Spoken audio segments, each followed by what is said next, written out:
Hi, my name is Cecilia Martinez, and I will be reflecting on my overall student teaching experience at UT. Throughout my entire life, I have always attempted to show my artistic and creative side in all I do.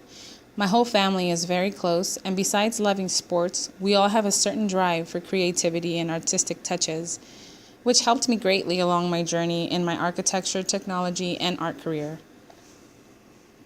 My last year at UT has marked a very significant year in my personal growth. As the youngest of 4 children, I had a lot of guidance and standards set for me by my older siblings. We were an immigrant family from Monterrey, Mexico, raised by our single mother. Many people that base their opinions on statistics didn't expect much from our futures. When they saw how we were, they couldn't believe that we had such drives to be overachievers. My mother always reiterated in our minds where we came from and what made us who we are, and how we should always be strong and try our hardest. My older sisters are almost a decade older than my brother and I. They had a great influence in our upbringing. Vero, the oldest, always had the best grades and artistic skills to the day. Beatrice, the second oldest, has a passion for sports and cooking. I can honestly say that due to my mother's great discipline and my sister's influential abilities, my brother and I got the better end of it all. We both grew up to be dedicated athletes and with great passion in the arts and overachievers in school as well.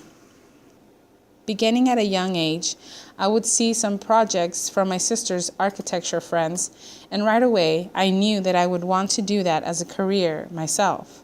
My idea was to be an architect and then teach others as I taught to love and cherish the arts. I graduated high school with several years' experience in art and 1 year in architecture. After graduation, I went straight to Phoenix, Arizona into a private college where I gained an associate's degree in architecture and technology. My plan was to become an expert architect, and then, at an older age, once I had established my firm, I would turn and give back to the younger generations by teaching them all there was to know about art and its value in the architecture world. I truly believed that I would get a job in the architecture field that I loved so much. Landing a job was not as successful as I thought it would be, so I worked in corporate America for many years before I decided to go back to school at the age of 27 and become an art teacher. I was engaged at the time, and my soon-to-be husband was supportive regardless of how scary bills were looking on a single income.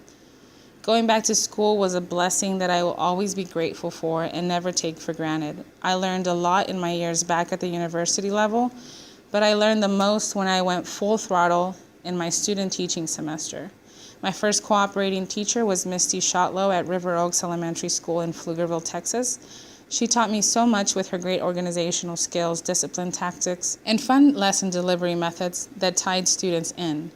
I learned so much from Misty. My militant voice definitely developed as I taught in her class and having her as my mentor. I have grown as a person with my confidence higher than ever before, even though I always thought of myself as a confident person. Reminiscing, the first week was extremely difficult on me physically and mentally. I have always known that teaching is a fast-paced profession, but experiencing it full-on has increased my respect for dedicated teachers.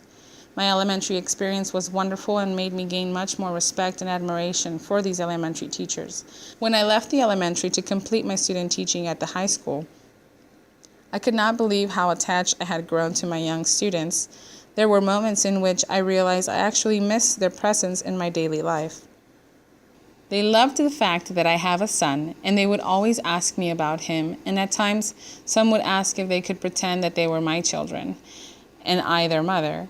It was a bittersweet feeling at this point, as I knew they admired me as a person, but also at the same time I knew that many of them had split families or issues at home that would make them hunt for attention. And I know it is impossible to have everyone live in a loving environment as I have my whole life. But it still makes me a little sad to know that I cannot help everyone be in a happy home.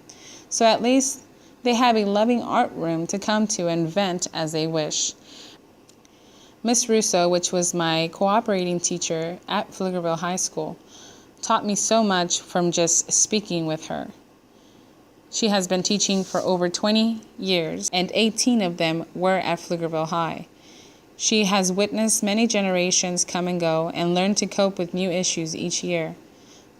Behavioral issues come up, but it's something inevitable that has to be approached and handled with consistent discipline. Dealing with a teenager of my own, I know that mood swings and them trying to find their identity is more and more of an issue than I can ever recall in my growing years.